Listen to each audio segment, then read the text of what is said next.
Alright everybody, today we're focusing on one of my favorite regions in the Seven Kingdoms, Dorne. Dorne is an arid and mostly desert region located on the southernmost peninsula of the continent. The ruling house of Dorne is House Martell, but there are a ton of interesting houses there, like Ironwood, Keepers of the Boneway, and my favorite, House Dane of Starfall. Dorne has one of the richest histories in the Seven Kingdoms. In the Dawn Age, Dorne was connected to Essos by this land bridge that allowed the First Men to come over, but since the First Men started cutting down trees, the Children of the Forest got together and used their magic to reverse Moses the Arm beneath the sea. After that, the First Men didn't really like the desert climate of Dorne, so they moved north, and only the really crazy bitches stayed around to rule over the sands. And then they discovered sandworms, and Muad'Dib, the spice must flow. So the Dornish clans form into warring kingdoms, and that lasts for like a bajillion years until the Rhoynish came over from Essos. And I'm guessing like 50 of you are gonna ask in the comments who the Rhoynish are, so... The Rhoynish were a civilization in Essos that formed along the Rhoyne. It's the largest river in the known world. Think something like the Nile or the Tigris and Euphrates. They were doing pretty well, then the Valyrians came and started tossing their salad with dragons. Most of the Rhoynish princes rose up to fight back, but ultimately they got crushed. The only smart one, Princess Nymeria, took the remainder of the Rhoynish people and started island hopping, eventually landing in Westeros in the Greenblood River, where Princess Nymeria met Mors Martell. They eloped, and Nymeria had all the ships burned, proclaiming, "We are home."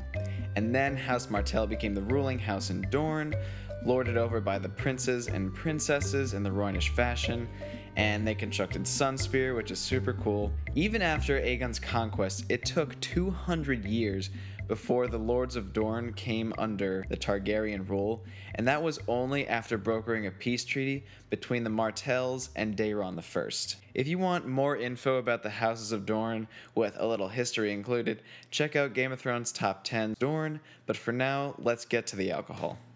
So, when I was constructing this particular concoction, I was trying to keep in mind all of the things that are essentially Dornish and try and bring them together in a delicious potion for you, my viewer. So this particular cocktail is a sour, and it's kind of an evolution of a sour. Sours used to be really popular cocktails a very long time ago, but for some reason people stopped liking them. I'm guessing most of it has to do with something called sour mix, which is disgusting. Ugh. Lemons add a citrus note, which balances out sweeteners, and you're going to need 3/4 of an ounce.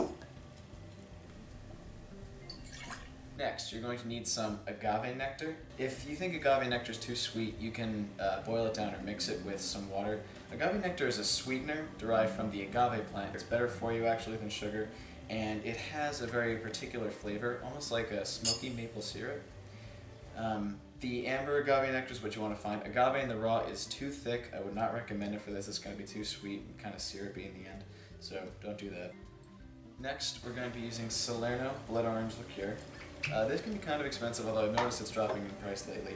If you can't find this, you can go with a normal orange liqueur. It's not going to ruin the drink, but I think it just adds a beautiful complexity of flavor. Dorne is also known for its blood oranges, which is why I chose this. Next is our bitters. My rule of thumb is that it's not a proper cocktail if it doesn't have bitters. And so today we're using whiskey barrel-aged aromatic bitters. These are from Fee Brothers, and these are actually super delicious. They're such a complex flavor. I wanted to add some bitters to this because bitters are essentially just spices. They just release so much interesting complexity of flavor, and Dorne is all about the spices. This really plays into that whole idea and really heightens like the level of the drink. Just like a couple drops of this. If you can't find the whiskey barrel-aged ones, you can just find normal aromatic bitters. You can find them literally everywhere. The most common ones are Angostura, which I'll put right here. This is tequila. And tequila is a very interesting spirit. It's made from the agave plant. Your typical tequila is going to be Blanco tequila, that's the clear one. There's also Reposado, which is slightly aged, and then Añejo, which is very aged. The Blanco tequila will add a nice, quick, agave-forward flavor, and you'll be good. Do not use Jose Cuervo or any low-grade tequila. Make sure it's 100% agave. Stay away from Patron. You want a quality tequila. I like Milagro. It's a very clean flavor, and you can tell that they put actual time and effort into it. Patron is actually made by Paul Mitchell, you know, the hair guy, so keep that in mind.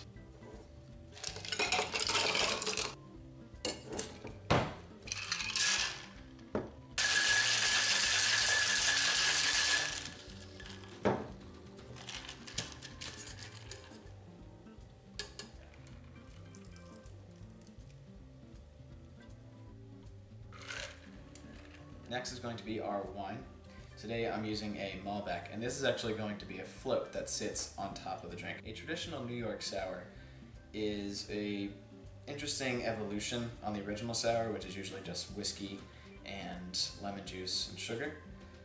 And it's all frothed together. Occasionally egg white is used. You can use egg white in this cocktail as well, though I wouldn't really recommend it. Your wine is actually going to play into some of the characteristics of your base spirit, and we're not using whiskey today. I chose a Malbec because it has sort of a drier, fruity flavor. If you want to use a sweet wine, I wouldn't recommend it for this drink because it kind of throws off the balance. We're also going to need a blood orange. Blood oranges are a specific type of orange. We're really going to be using this for the garnish, so it's not ultimately necessary. You could use an original orange, but I think it adds a very beautiful appearance to the drink.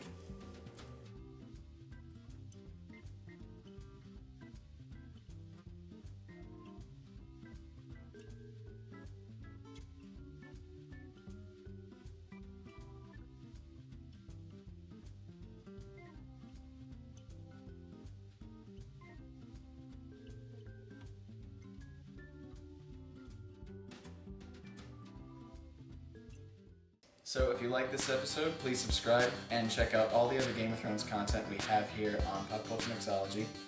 And stay tuned every week of the season of Game of Thrones for Spirits of Westeros. We'll be making all kinds of drinks, one for each region of the Seven Kingdoms. If you have any cocktails you would like to see, please comment below and I'll be sure to make a video specifically for them. Also, whatever regions you would like to see, if you want to know anything in particular about them.